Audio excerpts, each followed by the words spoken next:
ইমাম হোসেন রাদিয়াল্লাহু তাআলা আনহু এজিদ বাহিনীর দিকে লক্ষ্য করে বলেছিলেন, ওরে এজিদ বাহিনীরা, মনে রেখো যার জন্য আমার আল্লাহ তাআলা ফোরাত নদীতে পানি দিয়েছেন, জানার জন্য আমার আল্লাহ আসমান থেকে পানি আমার আল্লাহ বর্ষণ করেন, জানার জন্য আমার আল্লাহ কুল কায়নাত বানিয়েছেন। ও এজিদ বাহিনীরা শুনে রাখো, তিনি হলেন আমি ইমাম হোসেন, আমার নানা জান। ও ইজিদ বাহিনীরা শুনে রাখো, প্রত্যেক জুমা দিনে মনে রাখবেন, গোটা পৃথিবীতে যত মসজিদ আছে প্রত্যেক মসজিদে ছবি ওঠে না তো, ছবি নয় তো বাবা, অস্তুল আমার কোনো আপত্তি নাই, ছবি তুলবেন না বাবা, দেখছেন সব বসে আছে, দেখেন 4-5টা সব স্ট্যান্ড লাগে। এটা কি? এটা মা বোনেরা দেখছেন, ভিডিও হবে না তো? হ্যাঁ, কারণ বাবাজি গুণা আমার এত হয়ে গেছে, বাবাজি আমার গুণালে আমি লড়তে পারিনি। কি বাবাজি কথা কি বললাম? গুণা আমার এত হয়ে গেছে বাবাজি, আমি গুণালে লড়তে পারিনি। আবার এইসব করে বাবাজি গুণা, কোন মলি সাহেব, কোন পীর সাহেব, কোন মুফতি সাহেব কি ফতোয়া দিলে না দিলে আমার এই মোড়া আগল, কারণ আমার কবরের জবাব আমি জানি আমাকেই দিতে হবে। এই যত দেখছেন স্যার ছবি তুলেছে না, সব কবরের জবাব এদের দিতে হবে। ছবি তুলে হারাম না হালাল ভাই, জায়েজ না জায়েজ একটু বলবেন আপনারা, তো বলুন। যারা ইউটিউবে করছে এদের জিজ্ঞাসা করুন ছবি তোলা জায়েজ না জায়েজ, এরাও বলবেন না জায়েজ, হারাম এরাও বলবে, এরাও জানার পরও ছবি। এর জবাবটা কে দেবে? যে মৌলী সাহেব তুলো সে মৌলী সাহেব দেবে না, এদেরকে দিতে হবে। হ্যাঁ, যদি মৌলী সাহেব বলে যে হ্যাঁ আমার ছবি তোলো, তাহলে মনে রাখবেন সেই মৌলী সাহেবকে কিন্তু তার জবাব কবরে দিতে হবে। আমি বাবাজি কবরে জবাব দিতে পারবো না, কারণ আমি জানি বড় পীর সাহেব হুজুরকে আমি যতই মহব্বত করি, আপনারা যতই মহব্বত করেন, খাজা হুজুরকে যতই মহব্বত করেন, কথা বললেন মুজা আলপে সানি হুজুরকে যতই মহব্বত করেন, হুরপাড়ে মুজাদ্দেদে জামান দাদা হুজুরকে বেলাকে যতই মহব্বত করেন ভালোবাসেন, মনে রাখবেন আপনার কবরের জবাব বড় পীর সাহেব হুজুর দেবে না, খাজা হুজুর দেবে না, মুজা আলপে সানি হুজুর দেবে না, দাদা হুজুর দেবে না, আপনার কবরের জবাব আপনাকে দিতেই হবে, কোনো কথা নেই। অতএব কবরে যখন জবাব দিতে হবে সাবধান, সতর্ক হয়ে যান। কি বাবাজি রাগ করে ফেললেন না? ভুল করে ফেললেন না তো? আমাকে ভুল বুঝলেন না তো বাবাজি? আমি আমারটা বললাম, এরপরেও যদি কেউ আমার ছবি তোলে, বাবা আমি তো বলেই দিয়েছি, এবার তুমি সেখানে জবাব সেখানে দেবে। এবার পয়সার দরকার, পয়সা এই ইউটিউবে চালিয়ে সব পয়সা ইনকামের ব্যাপার আছে না? জিজ্ঞেস করেন, এদের নাই ইনকাম নাই, না থাকলে এটা কেন করতে যাবে? সব হারামখোর, যত ইউটিউবে আছে সব হারামখোর, মনে রাখবেন, ভুল বুঝে যাবে না, রাগ করবেন তাই। যত মুফতি মুহাদ্দিস আছে ফতোয়ালেন, সব ফতোয়া আপনাকে দিয়ে দেবে। আমার বাপেরা হয়তো একটু কথা স্পিডে তেরে হেঁকে বললাম বলে হয়তো আমার উপর রাগ করলেন কিনা জানি না। আমি বাবাজি শরীয়তের কথা বলেছি, আমি না বলি তো আমি খোদার কাছে জবাব আমাকে দিতে হবে। তুমি বলুনি কেন, জানো বলুনি কেন, আমি বলে দিয়েছি, আমি খালাস। আমার ইমানদার আল্লাহওয়ালা ভাইয়েরা, আমার বাবাজিরা, আমার মুরব্বীরা, আমার জওয়ান যুবকেরা, আমার মা বোনেরা, তাহলে কি কথা বলছিলাম, কোন জায়গায় কথা ছাড়লাম? হাজরতে ইমাম হোসেন রাদিয়াল্লাহু তাআলা আনহু হুজুরকে ঘিরে ফেলা হলো। ঘিরে ফেলে হুজুর বললেন কি, আমি কি তোমাদের সঙ্গে যুদ্ধ করতে এসেছি? তোমরা তো আমাকে একে একে 40,000 চিঠিতে দামাত করে নিয়ে এসেছো, ছেড়ে দাও, খুলে দাও। আল্লাহর নবী, দয়ার নবীর আওলাদ দিগকে ফোরাত নদীর পানি খেতে দাও, নিতে দাও, ফোরাত নদীর পানি খুলে দাও। এজিদ বাহিনীর একটাই কথা বলেছেন, না, যতক্ষণ পর্যন্ত এজিদের বায়াত গ্রহণ না করবেন ততক্ষণ পর্যন্ত নবীর বংশের দিনে 1 ফোঁটা পানি দেওয়া হবে না। আমার ইমানদার আল্লাহওয়ালা ভাইজানেরা, ও মুরব্বিয়া বোনেরা, জওয়ান যুবকেরা, মা মায়েরা, বোনেরা, হযরতে সাইয়্যিদিনা ইমাম হোসেন রাদিয়াল্লাহু তাআলা হুজুরের তাবুতে, নবীর বংশধরদের তাবুতে একে 3 দিন পর্যন্ত তানারা পানি পান করেন না। 3 দিন যখন কেটে গেল, হুজুরের তাবুতে 1 ফুটা পরিমাণ পানি নিতে দেওয়া হলো না। হুজুরের কাছে কোনো পানি ছিল না। মনে রাখবেন, 9 মুহররম আশুরার রাত যখন এসে গেল, ইমাম হোসেন হুজুর আমার সঙ্গী দিগকে ডাক দিলেন, ও আমার সঙ্গীরা, তোমরা এদিকে এসে কথা শোনো। তোমাদের সঙ্গে এজিদের তো কোনো দ্বন্দ্ব নাই। দ্বন্দ্ব হলো আমি ইমাম হোসেন আমার সঙ্গে, তোমাদের সঙ্গে কোনো দ্বন্দ্ব নাই, ঝামেলা নাই। দ্বন্দ্ব হলো আমার সঙ্গে। তো তোমরা কেন আমার সঙ্গে থেকে কষ্ট পাবে? আমি রাত্রি হয়ে গিয়েছে, আমি বাতিগুলোকে বন্ধ করে দিচ্ছি, নিভিয়ে দিচ্ছি। তোমরা যাও, তোমরা তোমাদের পরিবারদের নিয়ে তোমরা যেদিকে পারো তোমরা বাড়ির উদ্দেশ্যে রওনা হয়ে যাও। হুজুরের সঙ্গী ছিলেন কজন? ইমাম হোসেন রাদিয়াল্লাহু তাআলা হুজুরের সঙ্গী হিসাবে ছিলেন কজন? ইমাম হোসেন হুজুরকে নিয়ে মোট সঙ্গী হলো 100 জন। এই 100 জনের একটা কাফেলা। এই 100 জন কাফেলার মধ্যে পুরুষ মানুষ ছিলেন 72 জন, আর মহিলা মেয়ে মানুষ ছিলেন 28 জন। এই মোট 100 জনের কাফেলা। এই 100 জনের কাফেলার মধ্যে আপনার কিনা এই 72 জন পুরুষ মানুষ, এই 72টা পুরুষ মানুষের মধ্যে 71 জন পুরুষ মানুষ দস্তে কারবালায় শাহাদাত বরণ করলেন, শহীদ হয়ে গেলেন। কেবল মাত্র একটা মানুষই জীবিত ছিলেন। তার নাম, কথা বলেন কেন? তার নাম হলো হযরতে সাইয়্যিদিনা জাইনুল আবেদিন রাদিয়াল্লাহু তাআলা আনহু। হযরতে জাইনুল আবেদিন রাদিয়াল্লাহু তাআলা হুজুর আমার ফরমাচ্ছেন, আমার নবীর সাহাবারা, আমার নবীর, আমার নানা জানের উম্মতিরা, শোনো শোনো, যুদ্ধের ময়দানে আপনার কিনা এই যুদ্ধের ময়দানে একমাত্র পুরুষদের মধ্যে সাক্ষী হলাম আমি একা। আমি একা। আমি আমার নিজের 2 চোখ দিয়ে যুদ্ধের সমস্ত ঘটনা আমি আমার 2 চোখ দিয়ে দেখেছি। হযরতে জাইনুল আবেদিন রাদিয়াল্লাহু তাআলা আনহু, কথা বুঝলেন নাই? যেদিনে আপনাকে যুদ্ধ হয়েছিল সেই দিন থেকে হুজুর যতদিন হায়াতে ছিলেন, জাইনুল আবেদিন হুজুরের মোবারক মুখেতে হাসি বলতে কি ছিল না। হাসিটা কি জিনিস হুজুরের জীবন থেকে সরে গিয়েছিল, উঠে গিয়েছিল। হযরত জাইনুল আবেদিন রাদিয়াল্লাহু তাআলা আনহু হুজুর আমার যখন পানি পান করতে যেতেন, হুজুরের পানি পাত্র যখন হাতে নিতেন, হুজুরের হাত দুটো থরথর করে কাঁপতে কাঁপতে হুজুরের হাতের পাত্রে পানি সব ঝরে চলকে সব আল্লাহ জমিনে পড়ে যেত। এমন মর্মান্তিক তিনি চোখে দেখেছেন। কথা বললেন নাই? এমন হলো আমার ইমানদার আল্লাহওয়ালা ভাইয়েরা। ওই সময় হযরত ইমাম হোসেন রাদিয়াল্লাহু তাআলা হুজুর সঙ্গীদিগকে বললেন কি, যে যাও তোমরা যে যার উদ্দেশ্যে বাড়ির উদ্দেশ্যে রওনা হয়ে যাও। কারণ দ্বন্দ্ব তো এজিদের সঙ্গে তোমাদের সঙ্গে নয়, এজিদের সঙ্গে দ্বন্দ্ব হলো আমার সঙ্গে। আমি ইমাম হোসেন যদি এজিদের কথাটাকে মেনে নিই, তাহলে আমার সঙ্গে আর কোনো যুদ্ধ বা কোনো ঝামেলা থাকে না। আমি ইমাম হোসেন, আমার শরীরের বিন্দু মাত্র খুন থাকা পর্যন্ত আমি ইমাম হোসেন কখনোই অন্যায়ের কাছে আমি কখনোই আপোষ করতে পারবো না। আমি ইমাম হোসেন যদি অন্যায়ের কাছে মাথা নত করি, অন্যায়টাকে যদি মেনে নিই, গোটা পৃথিবী আমার নানা জানের উম্মতিরা সারাটা জীবন অন্যায়ের কাছে তারা মাথা হ্যাট করে থাকবে। কথা বুঝতে পারলেন না? তাহলে ইমাম হোসেন হুজুর দাসে কারবালায় শহীদ হচ্ছেন কিসের জন্য? এক কথা বলুন, ওয়াজ বুঝে যান।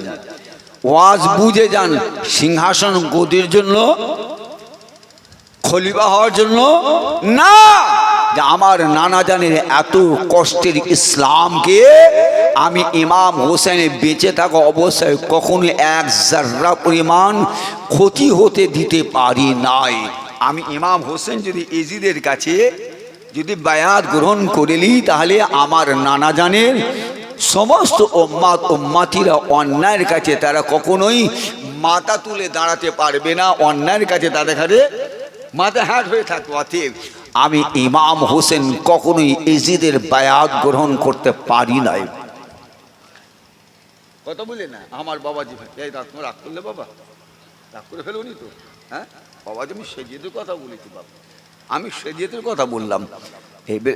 যাই হোক, আমার বাবা যে ভাই জানেরা, আমার মুরব্বিয়ানেরা, আমার জওয়ান যুবকেরা, আমার মায়েরা বোনেরা, ভুল আপনারা আমাকে বুঝে যাবেন নাই। কথা হলো ইমাম হোসেন রাদিয়াল্লাহু তাআলা হুজুরের সঙ্গীরা কি বললেন, হুজুর হুজুর বিয়াদি মাফ করবেন হুজুর, আমরা জানি আপনি যুদ্ধ করার জন্য আসেন নাই, যুদ্ধের জন্য আমাদের নিয়ে আসেন নাই। এজিদ বাহিনীরা আপনাকে দাওয়াত করে নিয়ে এসেছে। আমরা জানি যে কখনই যুদ্ধের ময়দানে যুদ্ধ করতে গিয়ে বাচ্চা সন্তান নিয়ে যায় না, মহিলাদের নিয়ে যায় না। হুজুর আপনাকে দাওয়াত করা হয়েছে বলেই হুজুর তাই আপনি বাচ্চাদের এবং মহিলাদের সঙ্গী হয়ে আপনি এসেছেন। তো হুজুর হুজুর আপনি আমাদের চলে যেতে বলছেন, হুজুর হুজুর ব্যাধি মাফ করেন। কিয়ামতের দিন, মাশার ময়দান, বিচারের দিনে আল্লাহর নবী, দয়ার নবী যদি আমাদের জিজ্ঞাসা করে, আয় আমার উম্মতেরা, আয় আমার উম্মতেরা, তোমরা আমার ইমাম হোসেনকে দস্তে কারবালায় একা রেখে তোমরা কিভাবে চলে এলে? তোমরা আমার নাতিকে রেখে তোমরা পালিয়ে এসে চলে এসো। হুজুর কিয়ামতের দিন মাশার ময়দানে আল্লাহর নবীর সামনে কোন মুখ নিয়ে দাঁড়াবো? আল্লাহর নবীকে জবাব দেবো কি, হুজুর বিয়াদি মাফ করে হুজুর, জীবন তো হলো আমাদের একটা, দুটো তো নয়। কথা বলেন, জীবন আমাদের কটা? আমাদের প্রত্যেকের জীবন কটা?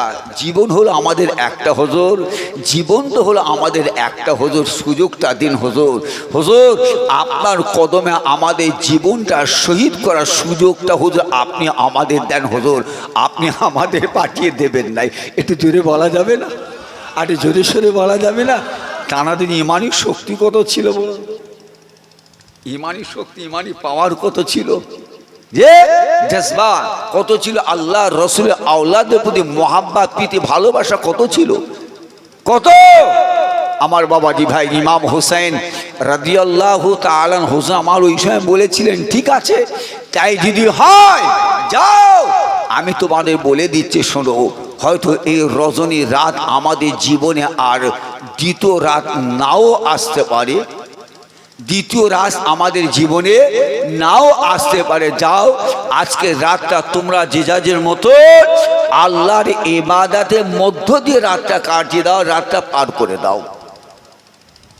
হযরত জাইনুল আবেদিন রাদিয়াল্লাহু তাআলা আনহু হুজুর আমার ফরমাচ্ছে, হুজুর বলছে যে কি, যে আব্বাজান আব্বাজান হুজরার মধ্যে তাবুর মধ্যে এলেন, তাবুর মধ্যে এসে আমার আব্বাজান হাদি ইমাম হোসেন রাদিয়াল্লাহু তাআলা আনহু আপনার কিনা আসুরা রাত সারা রাত জেগে জেগে আল্লাহর ইবাদতে, নামাজে, তাসবিহ তিলাওয়াতে, জিকিরে, কোরআন তেলাওয়াতে সারা রাত কাটিয়ে দিলেন। কাটিয়ে দেওয়ার পরে ফজরের নামাজ পড়ে উম্মতে মুহাম্মাদীদের জন্য আল্লাহর কাছে দোয়া চাইতে লাগলেন। জোরে বলুন সুবহানাল্লাহ। আমি জয়নুল আবেদিন, আমি আমার নিজে স্বচোখে দেখেছি, স্বচোখে দেখেছি। হযরত জয়নুল আবেদিন রাদিয়াল্লাহু তাআলা হুজুর আমার ফরমাচ্ছেন, হুজুর বলেন যে আমি দেখেছি আমার আব্বাজান হযরত ইমাম হোসেন রাদিয়াল্লাহু তাআলা আনহু সমস্ত কাফেলার মানুষে বলেন, যাও চলো। এজিদ বাহিনীর সামনে গিয়ে সব উপস্থিত হাজির হয়ে গেলেন। এজিদ বাহিনীর দিকে লক্ষ্য করে বললেন যে তোমরা তো আমাদের দাওয়াত করে নিয়ে এসেছো, আমরা কি তোমাদের কাছে তোমাদের সঙ্গে যুদ্ধ করার জন্য এসেছি? আমরা তো যুদ্ধ করার জন্য আসি নাই, তোমরা তো আমাদের দাওয়াত করে নিয়ে এসে যুদ্ধ করার জন্য তৈরি হয়েছ। খুলে দাও ফেরাত নদী পানি খুলে দাও। আমি ইমাম হোসেন, আমি এসেছি তোমাদের ঘরে তোমাদের নাইটা, তোমাদের কাছে নাইটা বুঝিয়ে পাইয়ে দেওয়ার জন্য আমি ইমাম হোসেন এসেছি। কিন্তু এজিদ বাহিনী কেউ হুজুরের কথাকে শুনল না। শুনল কি? একজন শুনেছিল, যার নাম হলো হোর। হোর বুঝতে পারলো, বুঝতে পেরে ইমাম হোসেন হুজুরের কাফেলায় এসে ওই সময় এজিদ বাহিনীর সঙ্গে যুদ্ধ করে কয়েকশো এজিদ বাহিনীকে কতল করে হোর শাহাদাত বরণ করলেন, ইন্তেকাল হয়ে গেল। বলুন ইন্না লিল্লাহি ওয়া ইন্না ইলাইহি রাজিউন।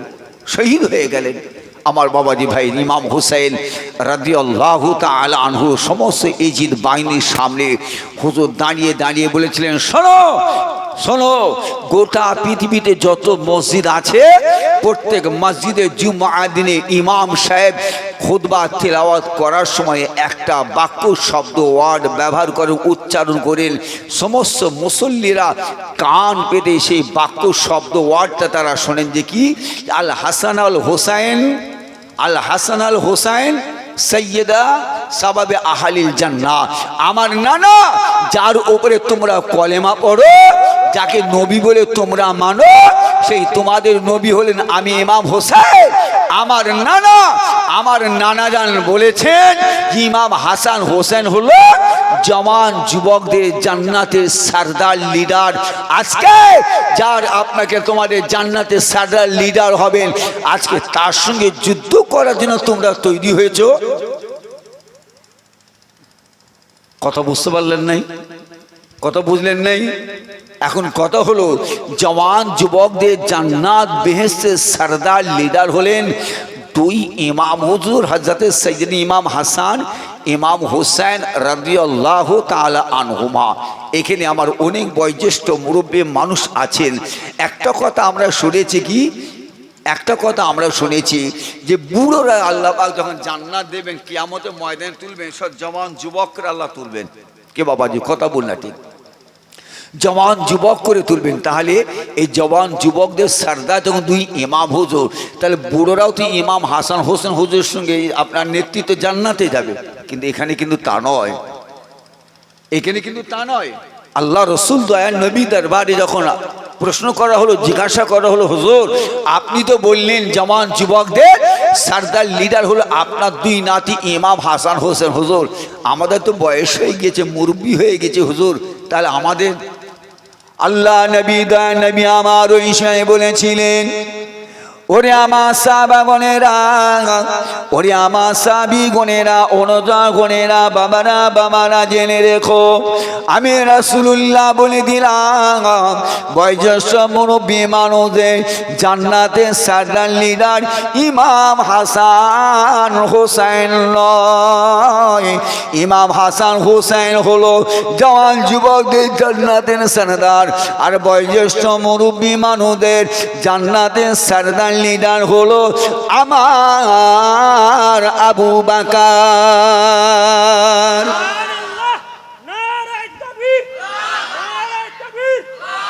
তাহলে জওয়ান যুবকদের সরদার, জান্নাতের সরদার দুই ইমাম হুজুর। আর আমাদের মতন যত বয়োজ্যেষ্ঠ মুরব্বী মানুষ আরো সব আছেন বয়োজ্যেষ্ঠ মুরব্বী মানুষ, আমাদের জান্নাতের সরদারকে হযরতে সাইয়্যিদিনা আবু বকর সিদ্দিক রাদিয়াল্লাহু তাআলা আনহু। আর একজন হুজুরের নাম আল্লাহ রসুল ইলহান করলেন, বললেন কি, তার নাম হল হযরতে সাইয়্যিদিনা ওমর ফারুক রাদিয়াল্লাহু তাআলা আনহু। বয়োজ্যেষ্ঠ মুরব্বী মানুষদের জান্নাতের সরদার হলো আবু বকর সিদ্দিক হুজুর, ওমর ফারুক হুজুর। আর জওয়ান যুবকদের জান্নাতের সরদার হলো দুই ইমাম হুজুর, ইমাম হাসান, ইমাম হোসেন হুজুর। জোরে বলুন সুবহানাল্লাহ। আর যত মহিলা মেয়ে ছেলে আল্লাহর জান্নাত, আল্লাহর বেহেশতে যাবেন, মানুষ এবং জিন, মানুষ এবং জিন। কথা বুঝলেন নাই? মানুষ এবং জেনেদের মধ্যে যত মহিলা মেয়ে ছেলে জান্নাতে যাবেন, সমস্ত জান্নাতি মহিলাদের সরদার এনে আমার আল্লাহ করেছেন আমার রাসূলুল্লাহর কলিজার টুকরি হযরতে আম্মাজান মা ফাতেমা রাদিয়াল্লাহু তাআলা আনহা হুজুরকে জোরে বলুন সুবহানাল্লাহ। আল্লাহ পাক করেছেন, আল্লাহ পাক করেছেন। আমার বাবাজি ভাইজানেরা, আমার মুরব্বীরা, ইমাম হোসেন হুজুর যখন এইভাবে বলতে লাগলো, এজিদ বাহিনীদের বিন্দু মাত্র তাদের কর্ণপাত হলো না, শুনলো না। হুজুর কোনো কথা নেই, কোনো কথা, এজিদের বায়াত আপনাকে গ্রহণ করতেই হবে। হুজুর বললেন না, কখনোই আমি ইমাম হোসেন এজিদের বায়াত গ্রহণ করতে পারি রে। মানুষ কজন ভাই? এজিদ বাহিনী 22,000, ক'1000? 22,000 সৈন্যের লস্কর নিয়েছে, হাজির করলো আহলে বায়াতদের সঙ্গে যুদ্ধ করার জন্য। কিন্তু আসলে যুদ্ধটা করার জন্য কটা মানুষ? কজন? কথা বলে না কেন? না, বুঝে যান, একজন। 22,000 লস্কর নিয়ে এসে হাজির করলো কার বিরুদ্ধে? কটা মানুষের বিরুদ্ধে? সেইটাই হলো একটা মানুষের বিরুদ্ধে, সেইটা হলো হযরত ইমাম হোসেন। কথা বুঝলেন নাই? বাকি তো কারোর সঙ্গে তো নয়, ইমাম হোসেন হুজুরের সঙ্গে। তো ইমাম হোসেন হুজুরের বিরুদ্ধে লড়ার জন্য এজিদ বাহিনী 22,000 সৈন্য লস্কর পাঠালো কার বিরুদ্ধে? ইমাম হোসেন হুজুরের বিরুদ্ধে। তাহলে বোঝা গেল না, একজনের জন্য বোঝা গেল না কি ইমাম হোসেন হুজুরকে কি শহীদ করতে পেরেছে? এই কথা বলে না কেন? যুদ্ধ করতে পেরেছে, ইতিহাস আপনি দেখাতে পারবেন? ইতিহাসে আপনি দেখাতে পারবেন না যে ইমাম হোসেন হুজুরকে যুদ্ধ অবস্থায় শহীদ করা হয়েছে? না, কোন অবস্থাতে নয়। ইতিহাস এটা বলে নয়, ইতিহাস এটা বলে ইমাম হোসেন হুজুর যখন তলোয়ার নিয়ে বেরিয়ে পড়লেন, যুদ্ধ করতে করতে করতে করতে ফোরাত নদীতে নেমে পড়লেন, পানি তুললেন, একবার নয়, দুবার নয়, তিনবার পানি তুললেন। পানি তুলে চিন্তা করতে লাগলেন, এই পানির জন্য আমার সঙ্গীরা, আল্লাহর নবীর আহলে বায়াতরা এক এক শহীদ হয়ে গিয়েছে, আমি ইমাম হোসেন এই পানি পান করব?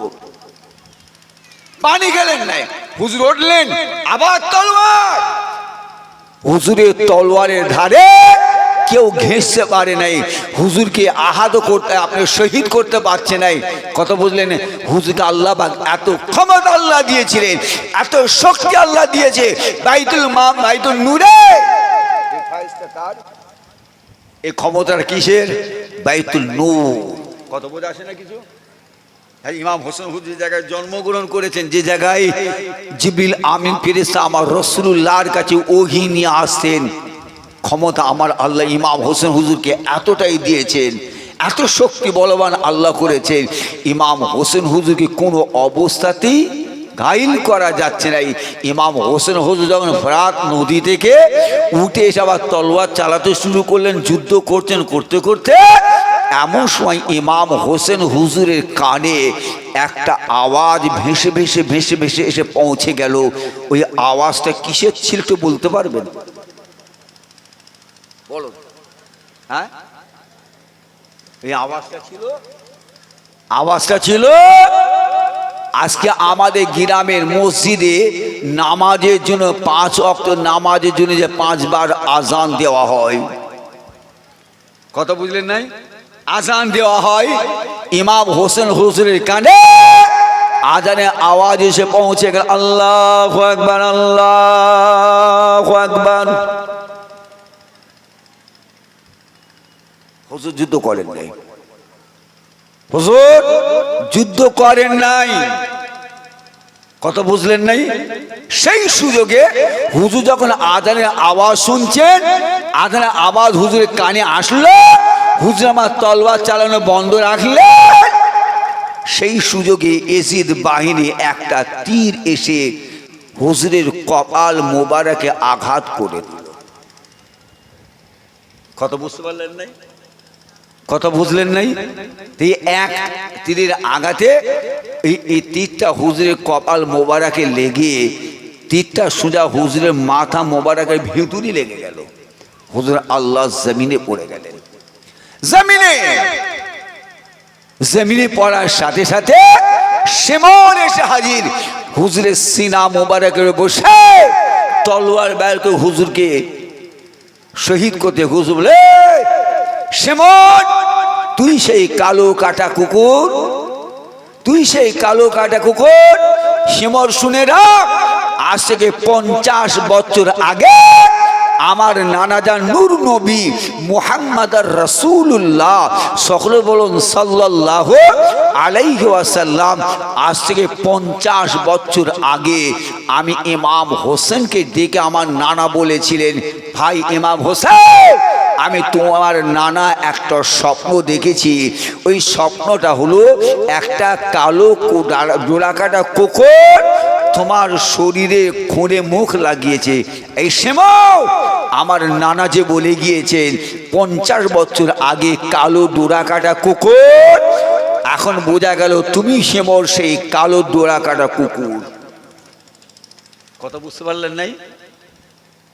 কালো শিমরের গায়ের রংটা ছিল কালো, তাই আল্লাহর রসুল চিহ্ন করে বলে দিয়েছিলেন যে কালো ডোরাকাটা কুকুর। ডোরাকাটা বলতে আজকে আমাদের সমাজে আমাদের কিছু কিছু বাড়ির মানুষদের শরীরে, কিছু কিছু মানুষের শরীরে একটা সেতি, আপনারা কি বলেন বলতে পারবো না, আপনারা এখানে কি বলেন, সেতি বোঝেন? কপালে, কানে, বুকে, গলায়, পিঠে, হাতে ওই সাদা সাদা সাদা সাদা সব ছোপ ছোপ ছোপ ছোপ দাগ হয় না? আপনার দেশে কি বলে? হ্যাঁ, পাকড়া, পাকড়া বলে, আমাদের বলে সেতি, বলে সেতি বা ফুল। শরীর ওরকম হলে তা আপনার কিনা এজিদের শরীরে মনে রাখবেন ওই রকম সাদা সাদা ডোরাকাটা ডোরাকাটা সেতি ছিল, আল্লাহ রসুল চিহ্ন করে দিয়েছিলেন। চিহ্ন ইমাম হোসেন রাদিয়াল্লাহু তাআলা খুজনামান তাবু থেকে বিবিদের পরিবারের কাছে বিদায় নিয়ে যাচ্ছেন। হুজামা বিদায় নেন, হুজুরের বোনকে ওসিয়ত করতে লাগলেন, বোন শুনে রাখো, ও আমার বোন শুনে রাখেন, শুনে রাখেন, আমি মা হুসাইন যুদ্ধের ময়দানে রওনা দেব। ও আমার বোন, আমি মা হুসাইন যুদ্ধের ময়দানে যাবার আগে আমি আপনাকে 3টে ওসিয়ত করতে চাই। ও আমার বোন, খবরদার খবরদার, এই 3টে ওসিয়ত কখনোই ভুলে যাবেন না। বোন রে, বোন রে, আমি জানি এজিদ বাহিনীরা আমি মা হোসেনকে শহীদ করে দেবে। শহীদ করে দেওয়ার পরে তারা ক্ষান্ত হবে না, আমার মরাক, আমার দেহ কাটার আপনার চেহারার ওপর দিয়ে ঘোড়া চালিয়ে দেবে। ঘোড়া চালিয়ে দিয়ে আমি মা হোসেনের দেহটাকে একেবারে রক্তাক্ত করে ফেলবে, আল্লাহ জমিনে গেলে ধুলে লণ্ডিত করে দেবে। ওরে আমার বোন, খবরদার খবরদার, আমার মেয়ে সখিনাকে আমার লাশের কাছে যেতে দেবে না। কেননা কেননা আমার সখিনা 1 মাস হলো বিবাহ শাদী হয়েছে কাসেমের সঙ্গে। আমার কাসেম এই যুদ্ধে ময়দানে শহীদ হয়ে গিয়েছে। ও আমার বোন, খবরদার খবরদার, সখিনাকে আমার লাশের কাছে যেতে দেবে না। ওরে আমার বোন, 2 নাম্বার ওসিয়াত হলো আমার ছেলে জয়নাল আবেদিনকে, আপনার কিনা জয়নাল আবেদিনকে নিজের ছেলে মনে করে লালন পালন করবে। খবরদার খবরদার, আমার জয়নাল আবেদিনের মনে কখনো দুঃখ দেবে না। ওরে আমার বোন, আমি ইমাম হোসাইনের 3 নাম্বার ওসিয়াতটা শুনে রাখো, আমি ইমাম হোসেনকে যখন শহীদ করে ফেলবে, আমি ইমাম হোসেন যখন শহীদ হয়ে যাব, ওরে আমার বোন, যদি জীবনে কখনো মদিনা শরীফে যাওয়ার সুযোগ হয়, আল্লাহ নবী নবী দরবারে মদিনা শরীফে যাওয়া যদি সুযোগ হয়, ওরে আমার বোন খবরদার খবরদার, আমি ইমাম হোসেন বলছি, আমার শহীদ হয়ে যাওয়ার বিচারটা দুনিয়ার কোনো রাজা বাদশার কাছে, কোনো মানুষের কাছে বিচার চাইবে না, চাইবে না, চাইবে না। আমি ইমাম হোসেন বলে দিলাম, মদিনা শরীফে গিয়ে নূর নবী আমার নানা জানের কাছে গিয়ে আমাদের এই 3 দিন অনাহারে অনাহারে অনাহারে থাকার কথাটা আমার নানা জানকে একবার বলো।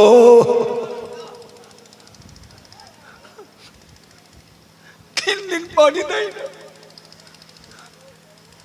3 দিন পানি পর্যন্ত আমরা স্পর্শ করতে পারি না বোন।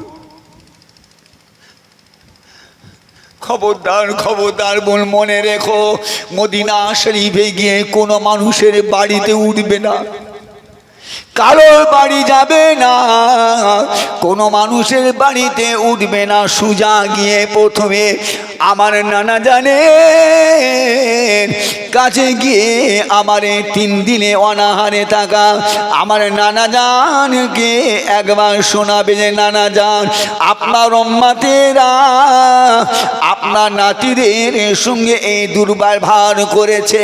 আল্লাহর নবী দয়ার নবী আমার বলেন, আল্লাহ রাসূল দয়ার নবী আমার একটা নিয়ে একটা খেরকা একটা চাদর মোবারক কম্বলকে নিয়ে আল্লাহ নবী নিজের নূরের বদন নূরের চেহারা ডাগলিয়ে আল্লাহ নবী ঘিরে বসলেন। এমন সময় হযরতে সাইয়্যিদিনা ইমাম হাসান রাদিয়াল্লাহু তাআলা আনহু হুজুর আমার এক পা দুপা করে ঘেটে ঘেটে ঘেটে ঘেটে ঘেটে ঘেটে আপনার আমার নবী দা নবীর কাজে সে হাজির হয়ে গেলেন। দয়া নবী আমার হযরত ইমাম হাসান রাদিয়াল্লাহু তাআলা আনহু হুজুরের হাতটা ধরে টান দিয়ে আল্লাহ নবী ইমাম হাসান হুজুরকে চাদরের মধ্যে আল্লাহর নবী ভরে নিলেন। জোরে বলুন, আর একটু জোরে সরে বলুন। যে দয়ার নবী আমার চাদর মোবারকের নূরের বদন থেকে ঘিরে বসে আছেন, গায়ে ঢাকা দিয়ে বসে আছেন।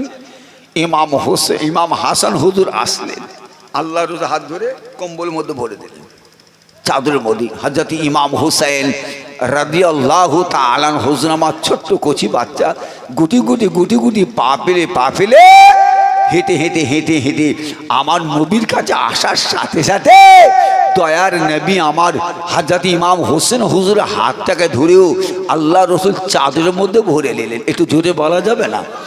আর একটু জোরে বলা যাবে না? হযরত সাইয়্যিদিনা খাতুনে জান্নাত আম্মাজান মা ফাতেমা রাদিয়াল্লাহু তাআলা আনহা, আম্মাজান দেখছেন, আরে এই কেমন হলো, এই কি ঘটনা ঘটছে এখানে, এই কি ঘটনা ঘটতে যাচ্ছে। আমার আব্বাজান আমার 2 ছেলে ইমাম হাসান হোসেন হুজুরকে নিয়ে আগে কত হাসি খুশি খেলাধুলা কত মজা করেছেন, আরে আজকে এই ঘটনা তো দেখছি ভিন্ন। আরে দেখি কি ঘটনা ঘটে।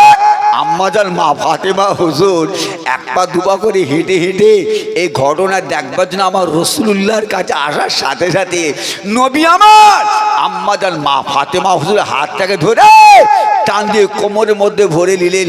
সেরেকুদ আলী হুজুর আমার দূর থেকে দাঁড়িয়ে দাঁড়িয়ে দেখছেন, আরে এই কেমন হলো, এই কেমন হলো, আল্লাহ রসুল আজকে এরকম করছেন কেন।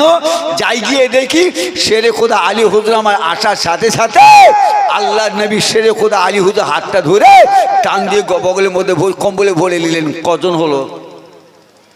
এক কথা বলছেন এখানে, কজন হলো বুঝতে পারছি, একটু জোরে বলেন। কজন হলো? 4 জন। 4 জন, তাই না? আগে কেউ কি ছিল? আরে আগে কেউ কি ছিল? দয়ার দয়ার নবী ছিলেন, তার হলো কজন? আল্লাহ রসুল আর সাইয়্যিদুল ইমাম হাসান হোসেন, আম্মাজান খাতুনের জান্নাত হযরত শেরে খোদা আলী। তাহলে কজন হলো? 5 জন। এই হলো 5 পাঁচজাতন। আমরা নাম শুনেছি না? 5 পাঁচজাতন নাম আমরা শুনেছি না? এই কথা বলে না কেন? এখন যদি বাচ্চাদের জিজ্ঞেস করি, জওয়ান যুবকদের বলে এই 5 পাঁচজাতন চেনো, সবার কি কি বাবাজি কথা ভুল বলছি না ঠিক বলছি? এখনকার বর্তমান যুগের ছেলেরা ধারে বারে নাই, এরা ধারে বারে কিসে জানেন? এতে কথা ভুল ভাই, এই কথা বলে না কেন? কথা ভুল। বিশ্বাস করবেন, বিশ্বাস করুন, গত রাত্রে দক্ষিণ 24 পরগনা জলসা করে বাড়ি যাচ্ছিলাম। বাড়ি যাবার সময় রাস্তার ধারে এক জায়গায় দাঁড়ালাম। আমাদের এলাকা ফুটপাথ সঙ্গে আনুমানিক এই 7-8 কিলোমিটার কি 10 কিলোমিটার দূরে কত বলে গাড়িটা রাস্তার ধারে একটা দাঁড় করিয়ে, নামাজ তো বাবা যেখানে সেখানে পড়া যায় না। কি বাবা যে পড়া যায়? নামাজ নিয়ে বলে কথা, নামাজ জায়গাটা পাক পবিত্র হওয়া চাই। কত না পাকের উপর দাঁড়িয়ে তার নামাজ হয় না। কি হবে? নামাজের সময় চলে যাবে। তাড়াতাড়ি করে গাড়িটা রাস্তা ধরে দাঁড় করিয়ে নামাজটা, ফজরের নামাজ, সুন্নত ফরজ নামাজটা পড়লাম। একটু এগিয়ে এসে দেখে একটা চায়ের দোকান। রাত জায়গা ব্যাপার বুঝতে পারছি না, ফজর হয়ে গেছে, রাস্তায় ফজর পড়ছি, সকাল হয়ে গেল, সারা রাত জেগে একটু চা খাই। চায়ের দোকান দেখে দাঁড়ালাম। সে মাঝে মধ্যে আমরা চায়ের দোকানে দাঁড়াই, মাঝে মধ্যে চায়ের দোকানদার চেনে। এলাকা আমাদের আল্লাহ, আমার আব্বাজান রহমতুল্লাহ খুব মহাব্বাতে, দাদা পীরে খুব মহাব্বাতে এলাকা। সব দাঁড়ালাম, দাঁড়িয়ে দেখি এ 3টে মুসলমানের ঘরের সন্তান। কটা? 3টে মুসলমানের ঘরের সন্তান, 3জনই কিন্তু যুবক, 3জনই যুবক। আমি গিয়ে দাঁড়ালাম, মাথায় টুপি আছে, বড় জামা, দোকানে, ভাই 3টে চা দেবেন তো? 3জন ছিলাম, 3 চা দেন তো। আর এনারা কি বাবাজি কি খেতে চাই, কি কেকটা কি বিস্কুট খেতে চাই দেন, আমাকে শুধু চা দেন আর একটা পান দেন। এই 3জন মানুষ যে বললাম, আরো দোকানে অনেক আরো কয়েকজন আছে অমুসলিম। 3জনে বেঞ্চিতে বসে গড়াগড়ি করে হাসি তামাশা করে গান চালায়। গান বললাম কথা, গান। আমি দোকানে চা খেলাম, পয়সা দিলাম, পানটা গাড়ি দিয়ে চিবিয়ে চিবিয়ে আসছি। গাড়িতে উঠবার সময় কচি তোমাদের বাড়ি কোথায়? এই শব্দটা ব্যবহার করলাম। কচি তোমাদের বাড়ি কোথায়? বলে আমাদের বাড়ি হলো মুন্সিরহাট। মুন্সিরহাট? তো এইখানে কি করছো এই সময়, এত রাত্রে এখানে কি করছো? ওনার এখানে বিয়ে বাড়ি ছিল, বিয়ে বাড়ি এসেছি। আমি, তোমরা তো মুসলমান নামে তো কলঙ্ক। কি বললাম শব্দ? তোমরা তো মুসলমান নামে কলঙ্ক, তোমরা তো ধর্মের কলঙ্ক। আজকে রাতটা কি তোমার জানা আছে? কথা বুঝলেন না? কি বললাম? আজকে রাতটা কি রাত? আজকে রাতটা হলো আশুরার রাত, যে রাতটা সারা রাত জেগে জেগে ইবাদত করা হুকুম। কথা বুঝে আসে নাই? আশুরার রাতটা হলো সারা রাত জেগে জেগে ইবাদত করার হুকুম। এতটা জোর দেওয়া হয়েছে এই আশুরার রাতটাকে। আর তোমরা জানো না, এই আশুরা রাতে সাইয়্যিদুল ইমাম হোসেন আহলে বায়তদের নিয়ে সারা রাত ইবাদত করে সকালবেলা যুদ্ধের ময়দানে হুজুর শহীদ হয়ে গেলেন দ্বীনের জন্য, ইসলামের জন্য। তোমার জানা নয়? তুমি গান চালাও। আপনারা বলেন বাবা, আমি কথা ভুল বলেছি? আমি কি কথা ভুল বললাম? আপনারও মিজাজ খারাপ হয়ে যাবে। একটা মুসলমানের ঘরের সন্তান সারা রাত নামাজ নাই, রোজা নাই, ইবাদত বান্দেগি কিছু নাই, সারা রাত মোবাইল চালিয়ে চালিয়ে গান বাজনা, হেন অমুক তমুক। কে বাবাজি কথা ভুল? কথা আমি ভুল বলছি বাবা? বিশ্বাস করুন, কথা বলতে বলতে আমার এতটা মিজাজ গরম হয়ে গেল, আমি তার কাছাকাছি সামনাসামনি হয়ে গেলাম। ওদের একটা কথা বলতে না জানি, আল্লাহ জানেন কি হতো। আমার হয়তো হাতটাই ওরে বলতো। আমি এত রেগে গিয়েছি। ইমাম হোসেন হুজুর এই দিনের জন্য, আমাদের জন্য কারবালা ময়দানে শহীদ হয়ে গেলেন, শহীদ হয়েছেন এই আজকের তারিখে। আর সেই তারিখে তুমি গান চালাও? আপনারা বলেন ওই রকম মুসলমান ধর্মের নামে কলঙ্ক না? এ কথা বলেন, এরা ধর্মের কলঙ্ক না? মুসলমানের কলঙ্ক না? এদের জন্য গায়ের কাম অমুসলিমের কাছে আমরা মাথা তুলে কথা বলতে পারি? এ কথা বলেন, মাথা তুলে কথা বলতে পারি? আমরা কথা বলতে পারি নাই। আমরা অনেক বিষয় গায়ক অমুসলিমদের কাছে আমাদের চুপ থাকতে হয়, কারণ আমরা জানি যে আমাদের আজকে সন্তানেরা, আমাদের বাড়ির ছেলেরা, তাদের চাল চলন চলাফেরা উঠা বসা এমন বিকৃতি হয়ে গিয়েছে, যেটা বললে হয়তো আল্লাহ মাফ করেন, জানি না ভুল হবে কিনা। গায়ের কম অমুসলিমরাও মনে হয় এরকম কাজ ওরাও মনে খুব কমই করে। কে বাবাজি? আচ্ছা বলুন তো, এই পরিবেশটা তৈরি করলো কে? বলবেন। আজকে এই পরিবেশটা আমাদের তৈরি করলো কে? আমি এর মধ্যে 1 নাম্বার দায়ী দোষী করব ওই সন্তানের বাপ আর ওই সন্তানের মাকে। আমি আমার কথা বলছি, জানি না আমার এই দোষী করাটা আপনারা মেনে নেবেন কিনা, বলতে পারবো না, আমি বলতে পারবো না। স্কুলে ছেলে যায়নি, তাকে পিটেছেন, পিটেনি? ছেলে স্কুল যায়নি পড়তে, তাকে আমরা মেরেছি। বাজার করে নিয়ে আসে, বাজারে কিনতে যান হেন তেন, তার জন্য মেরেছি। মাঠে জমিতে যায় না, চাষাবাদ করতে যায় না, জমি নিরোতে যায় না, তার জন্য আমরা মেরেছি। খোদার দিকে আল্লাহ দিচ্ছে বলে যে আপনার সন্তানটা নামাজ পড়ে না, এর জন্য তাকে কবর প্রহার করেছেন। বলেন, পারবেন বলতে? বলুন। এর জন্য আমরা একবার আমাদের সন্তান দিগকে শাসন করি নাই, প্রহার করি নাই, রাগ করি নাই, মুখ করি নাই। রাগ করেছি, মেরেছি। স্কুল যাই না বলে, বাজারে যাই না বলে, আমার ভাতটা, আমার খাবারটা দোকানে নিয়ে যাইনি, আমার খাবারটা মাঠে নিয়ে যাইনি বলে, তার জন্য ছেলেকে মেরেছি। এই কথা বলে না কেন? রাগ করছেন আমার উপর? এই আমাকে ভুল বুঝছেন? ভুল বুঝে ফেললেন, দেখলেন তো, ভুল বুঝে ফেললেন। কিন্তু বাবাজি আমি ভুল কথা বলিনি। একটু মাথা ঠান্ডা করে চিন্তা করুন, একটু চিন্তা করুন। যদি আজ আমরা যদি আমাদের ছেলে সন্তান দিগকে এইভাবে শাসন যদি করতাম, তাহলে কখনোই আমাদের সন্তানরা শরিয়ত বিরোধী কাজ, সারা রাত জেগে জেগে মোবাইল দেখা, ছেলে ঘরে নাই কখনোই, তাহলে ছেলে বাইরে যাবার সাহস পেত না। ছেলে যখনই বাইরে বেরিয়ে গেল, মা যদি চার্জ করতো, বাপ যদি চার্জ করতো, কোথায় গেল ছেলে, দেখে লিয়ে কোথায় গেল, খুঁজে খুঁজে লিয়ে, এত রাত হয়ে গেল বাইরে কেন? যদি জিজ্ঞাসা করতো, কথা বলে না কেন, যদি জিজ্ঞাসা করতো, তাহলে ছেলে বলুন সারা রাতকে বাইরে কাটাতে পারতো? এই কথা বলে না কেন? তাহলে সারা রাত বাইরে কাটাতে পারতো না। মনে রাখবেন, ভুল বুঝে যাবেন না।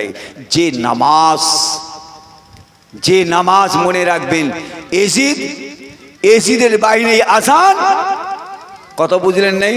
আর ইমাম হোসেন রাদিয়াল্লাহু তাআলা হুজুর তাবুতে সেই আজান। ইমাম হোসেন হুজুর আহলে বাইতদের মাথায় টুপি, এজিদের মাথায় সেও ছিল পাগড়ি, এনাদের মুবারক মুখে দাড়ি, তাদেরও কিন্তু দাড়ি। কিন্তু বাবাজি বলবেন, দুটো দাড়ি কি এক হয়ে গেল? দুটো দাড়ি কি আর এক হয়ে গেল? আমি নাউজুবিল্লাহ মিন যালিক, আমি দাড়ির বিরোধিতা করছি না, আমি আপনাকে বোঝাতে চাচ্ছি। আমি জাস্ট খালি আপনাকে বোঝাচ্ছি, তাদের নামাজ, এজিদ বাহিনীর নামাজ, এজিদ বাহিনীর আপনার তাবুতে আজান আর ইমাম হোসেন হুজুরের তাবুতে আজান জামাত নামাজ এক মনে করে ফেললেন। এজিদ বাহিনীর আপনার তাবুতে আজান হলো এজিদি আজান, এজিদি নামাজ, আর ইমাম হুজুরের তাবুতে আজান হলো, নামাজ হলো, কথা বলে নাকি, ইমাম হুসাইনি নামাজ। ইমাম হোসেন হুজুর কোন পক্ষে বেরে? কথা বুঝলেন নাই? আল্লাহ নবী, দয়ার নবী আমার চাদর মুবারকের মধ্যে ইমাম হাসান হোসেন হুজুর, শেরে খোদা আলী হুজুর, আমাদের মা ফাতেমা হুজুর এবং নিজে,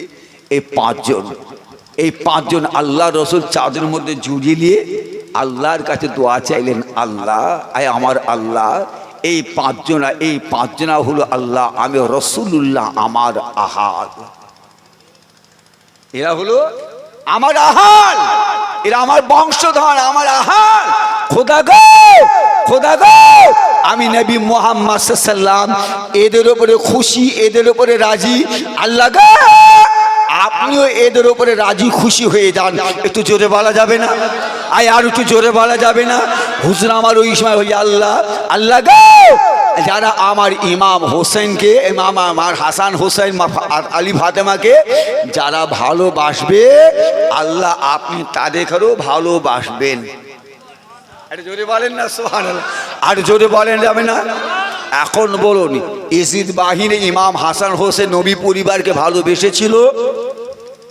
এই ভালোবেসেছিল, যদি ভালোবাসত তাহলে কখনই ইমাম হোসেন হুজুরকে শহীদ করতে পারত? কথা বলে না কেন? শহীদ করতে পারত। আর আমরা ইমাম হাসান হোসেন কি, নবী পরিবার কি, আহলে বাইত দিগকে আমরা ভালোবাসি। আল্লাহর নবীর আওলাদ, আল্লাহর নবীর আহলে বাইত যারা, মনে রাখবেন তাদের উপরে আমাদের ভালোবাসাটা হলো আমাদের ঈমান। কথা ভুল না ঠিক? কথা ভুল না ঠিক? আমাদের হলো ঈমান। কারণ আমরা রাসূলুল্লাহর আহাল পরিবারের উপরে আমরা দরুদ পড়ে থাকি। কথা বুঝলেন নাই? যাই হোক আমার বাবাজি ভাইজানেরা, রাত হয়ে গেল।